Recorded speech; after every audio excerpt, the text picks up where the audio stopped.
COVID-19 restrictions have decreased in the last few months. And life has nearly resumed back to normal, but have we moved too quickly? A doctor says he thinks Americans could be in for a pandemic jolt this fall.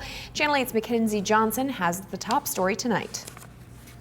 The start of school brings increased contact among children, and it has some experts worried about what that might mean for COVID-19 numbers.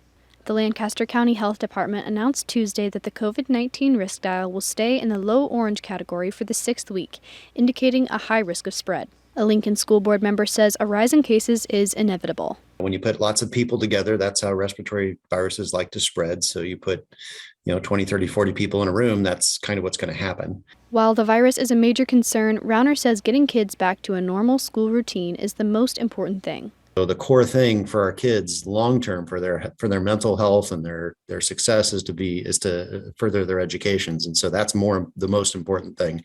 Yes, there is some risk to school with COVID and flu and other things, but being in person in school is by far the best. Dr. James Lawler from the University of Nebraska Medical Center says we shouldn't rush the transition back to regular life. People want so much to get back to normal, they're willing to ignore the obvious that's in front of them. Lawler and Rauner agree that the most important way to keep the whole community safe is to keep up to date on vaccinations. One of our biggest problems in Lincoln is that a lot of parents haven't gotten their kid that third shot yet. That's probably the biggest thing that they could do to prevent a big increase in cases. Lawler says this virus is going to stick around for a while, but doing things like wearing masks and isolating when necessary will help us get to a point where we will be safe to resume life as normal. We can pretend like it's gone, but it's not. And unless we take concerted action together, we're not going to be able to have this fade into the background anytime soon.